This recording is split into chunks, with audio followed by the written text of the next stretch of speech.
All right, 1570 KMCD, 95.9 Classic 96. Kind of shifting things up a little bit on our Spotlight program with Chamber Talk today. Normally, Mindy comes in as a guest. We talk about their business, their group, their organization, their event that's coming up. But today, we're really going to kind of focus on a new aspect of what's happening with the Fairfield Area Chamber of Commerce and a new project that they have in the hopper. And so, without any further ado, we'll jump right into that. Hi, Mindy. How are you? Great. How was your weekend? How do you think it was? Uneventful. Uneventful is exactly. You are the most uneventful person, but that's so not true. Maybe I'm not that uneventful. Maybe I'm just my weekends are my weekends. That's right. I love that. And I'll keep them to myself. I would love to have a weekend to myself, but there's always children. Yeah, I did. I spent a lot of time with my mom on Saturday. Nice. And then I did see my son yesterday and drank a couple of beers, did a little work around the house. Yeah, that was it. And then I actually had an alarm set for both Friday and Saturday night at 3 o'clock in the morning. Oh, yes. Pray tell why. Northern Lights. Yeah, I went out to see tried to see the Aurora Borealis. Did you see it? You're a little further north than I am here. I am. But I live kind of in the middle of two hills, and it was 3 a.m., so there was no way I was going to get in a car and go anywhere, and it wasn't all you had to do is look up. Yeah, but it wasn't. Oh. There's so many things when you're kind of in the middle of a hill. We're kind of down in the valley, so. Was this weekend or was it last weekend, the big swap meet-o-rama? Oof, that was last weekend. Last weekend, and remind me, it doesn't return again until August? August, yes. This weekend is our first figure eight race of the season, so it's loud car season. Yeah. Is that Friday or Saturday? Saturday night, the 18th at the Keokuk County Fairgrounds? Yeah, I think hot laps start at 6:30 and the races start at 7, or maybe the hot laps are at 6, start at 6:30. Not really sure. It's on the calendar. Do you have anybody who participates or know people who participate? No, I used to go cover it when I was the newspaper editor over there. Oh, so yeah? I just have gotten to know all of them. I sometimes volunteer because the kids at the school, if they volunteer, they get hours for their volunteer hours, and it raises some money. Yeah, but you're not a kid at the school. I know, but if we don't do those, I live in one of those communities. If you don't volunteer, then things don't happen. Okay. And I've preached that to my children since they were little, and now we all are good volunteers. I think that's one of the lessons my parents instilled on me was the act of giving and volunteering, which I've always been grateful for. I tried to instill that into Frank, and he's taken it to the next level. He is a superstar over Batavia. So anyway. Absolutely. All right.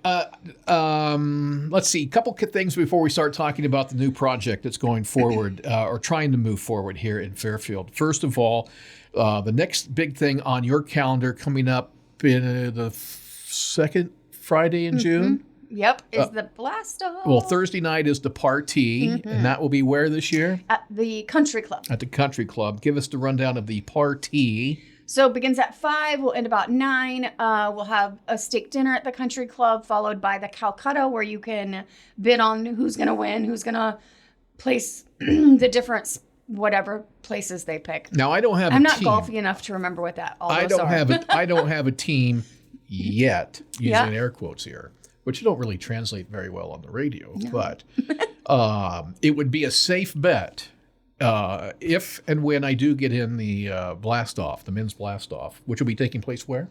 At the Country Club. At the Country Club. Men are at the Country Club, ladies are at the Walton Club. Which is a better course for me because it has less water.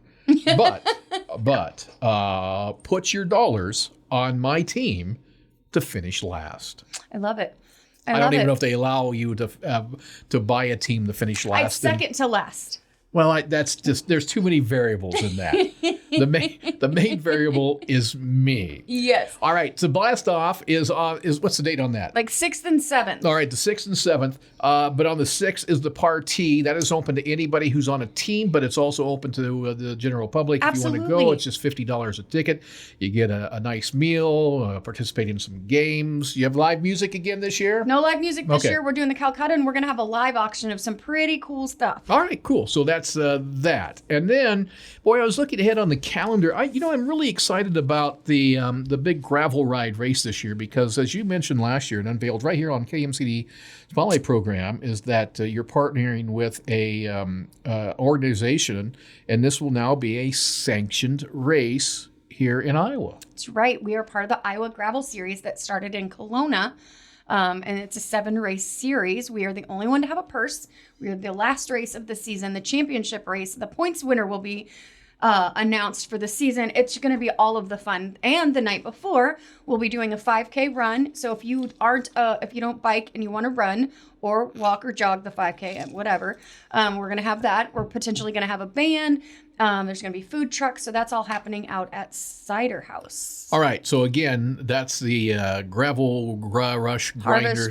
Gravel grinder extraordinaire. And is that September? September, yep. Okay. And 28th. And again, you mentioned it's the only race on the series that has a purse. And if my memory serves me correctly, that traditionally has been like $1,000. I think we mixed it up a little bit, and rather than giving a ton to the first person and not to anyone else, we're going to give 3 first, second, and third. But I can't remember off the top of my head. What do you think the chances are that I race or I ride in that, or I run in the 5K? What are the either one? Lay the odds down. I'm guessing probably not. Slim, but you can come be a cheerleader. I could come be a cheerleader.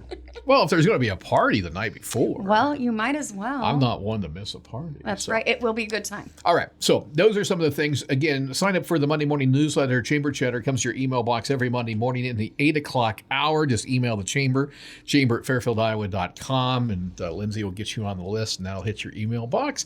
Also, don't forget just to log on to fairfieldiowa.com as well. You can check out the calendar of events, the business director, all sorts of great things there as well.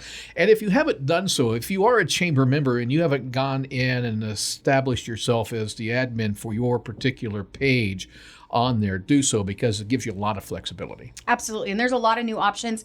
We're going to, as soon as we get Lindsay all trained on all of what we currently do, we're going to roll out maybe a couple of new things on there. All right.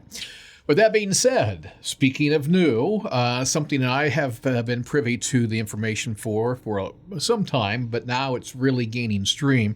And this is Fairfield's application to become a Main Street community. What you may not know, there are a number of those around the state of Iowa. I believe Ottumwa is a Main Street community. I believe Mount Pleasant is a Main Street community.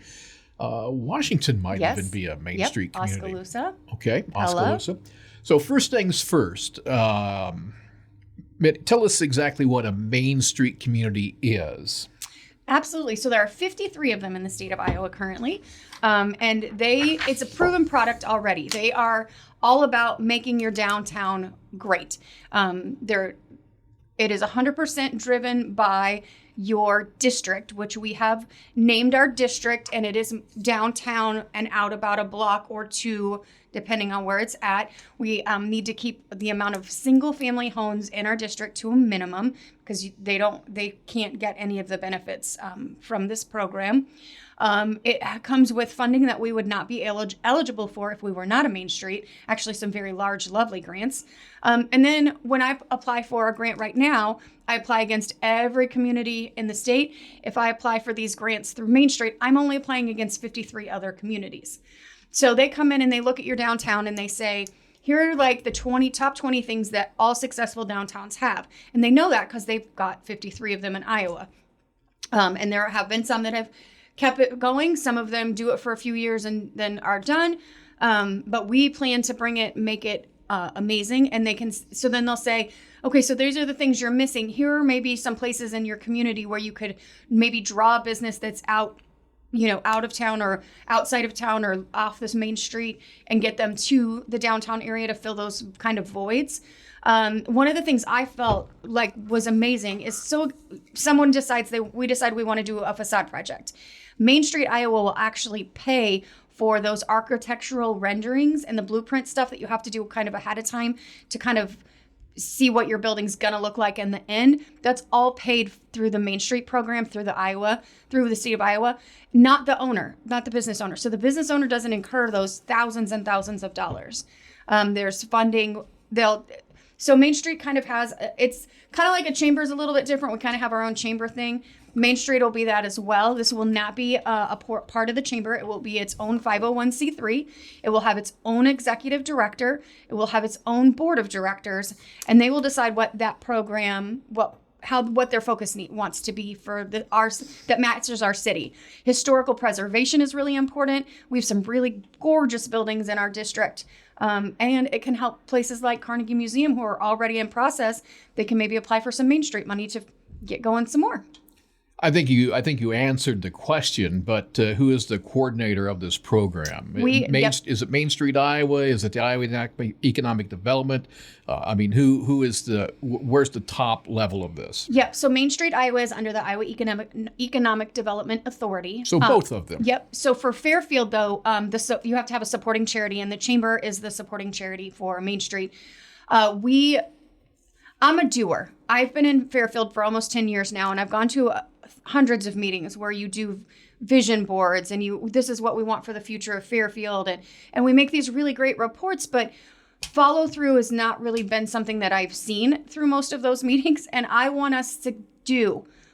Let's stop talking and let's do it. So we have been meeting the city, Grow Fairfield, Travel Fairfield, and the Chamber on a regular basis to talk about what we can all work on together so we can all pull on the same side of the rope, because there is some overlap in our areas of expertise, so to speak.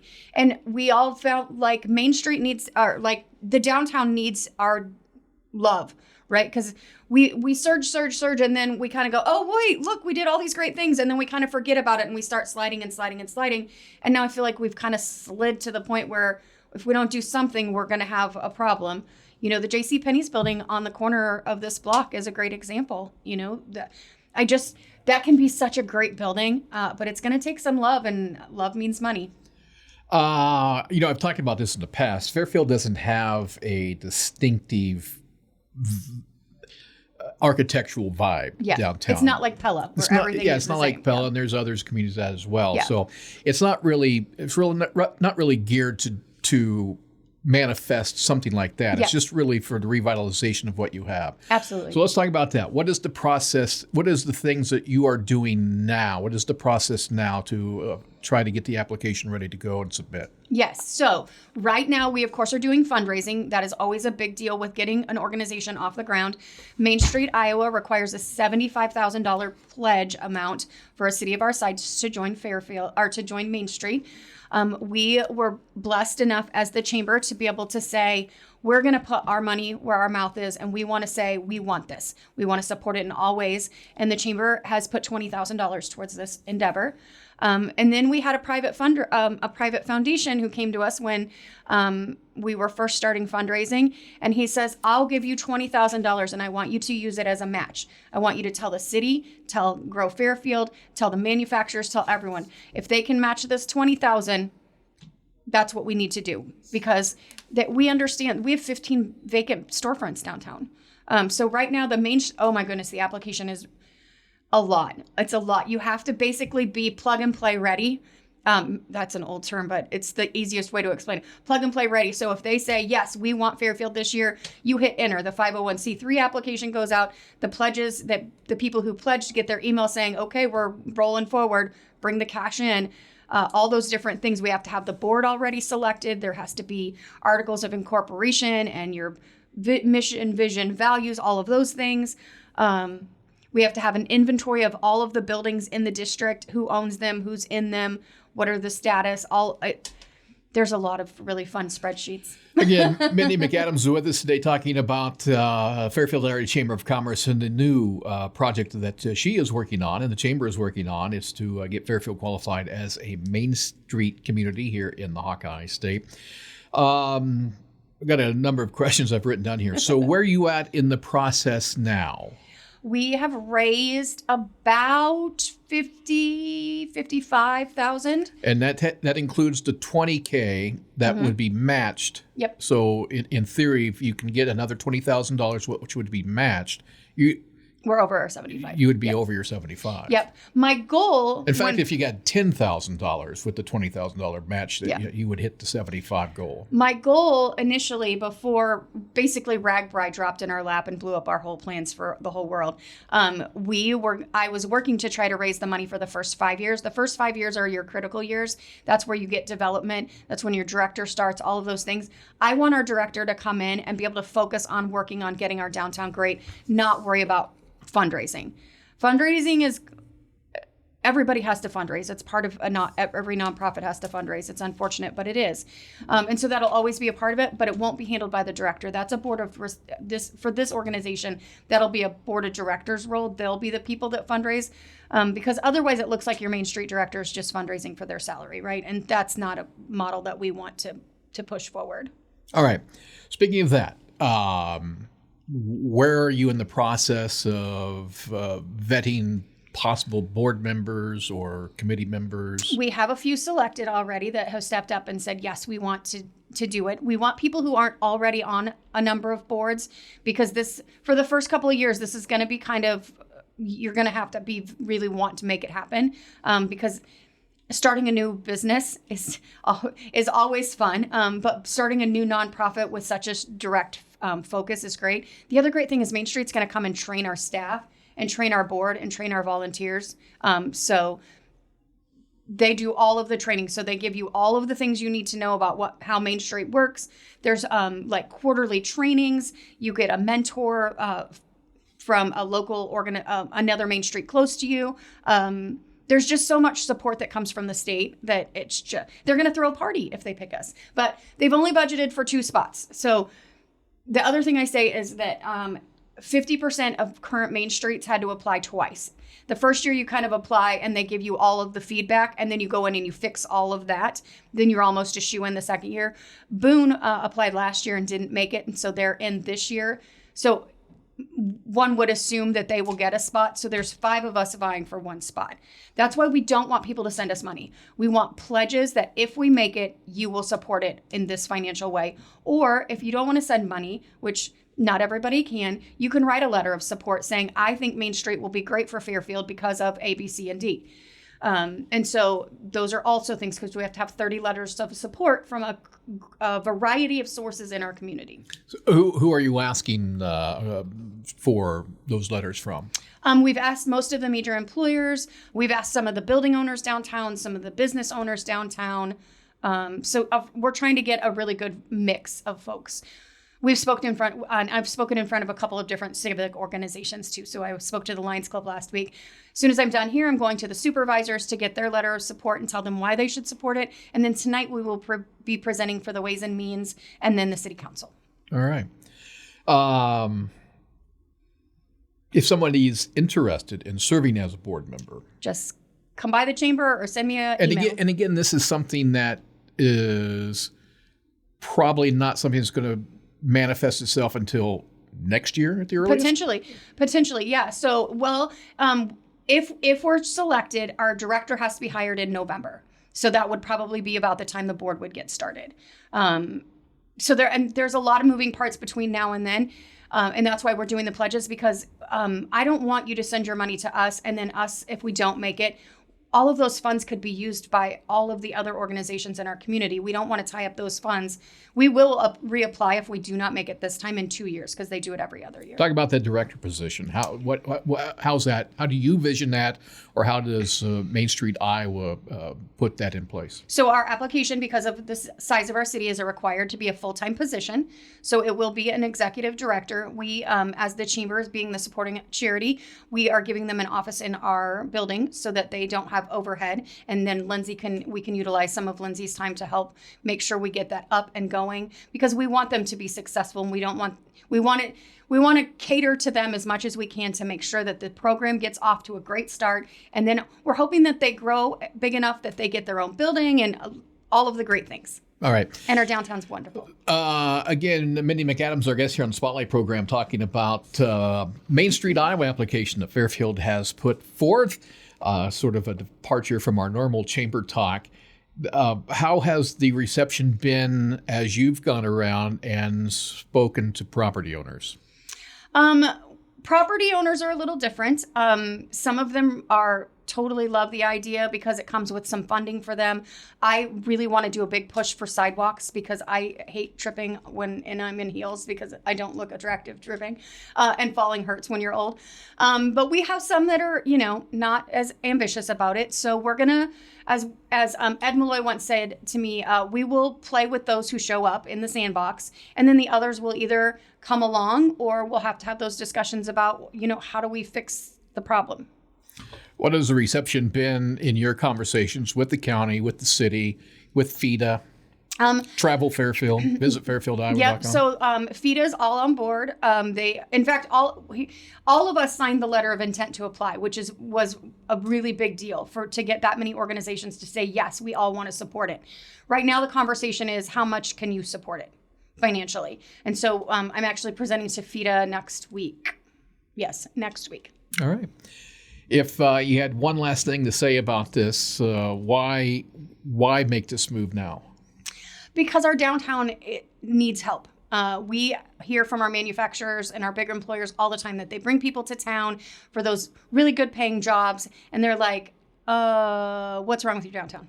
There's nothing on, there's nothing there. It's too dark. It doesn't have this. It doesn't have that. So this is our opportunity to get our downtown revitalized. And then the ripple effects through the community will be amazing.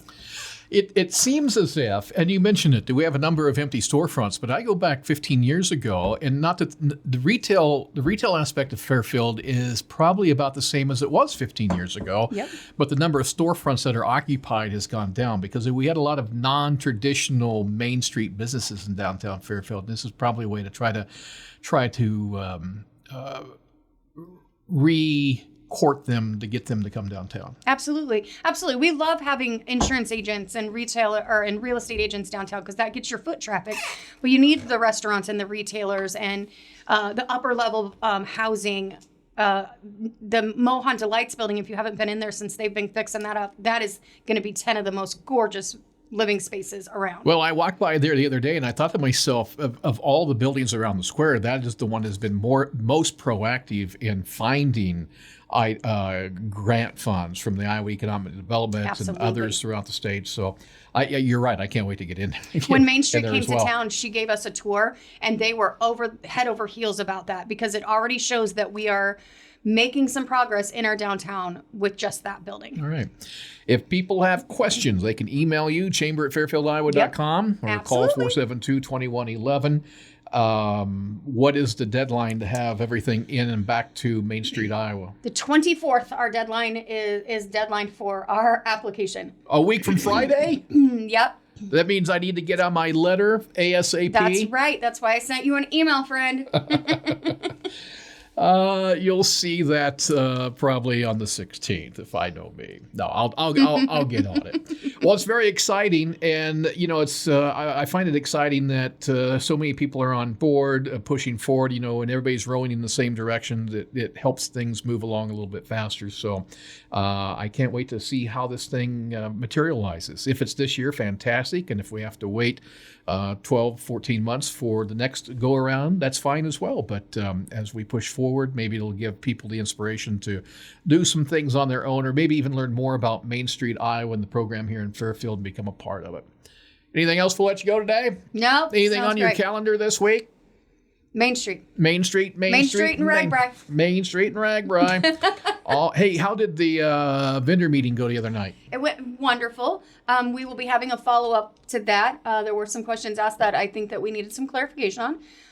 But we'll be holding another one of those. And then there will be a mandatory one closer to the event about just the do's, don'ts, and how things are going to roll out. All right. You're already 26 minutes late for the supervisors meeting, so I'll let you go. It's about 4 minutes before the top of the hour. We have markets just around the corner here on KMCD.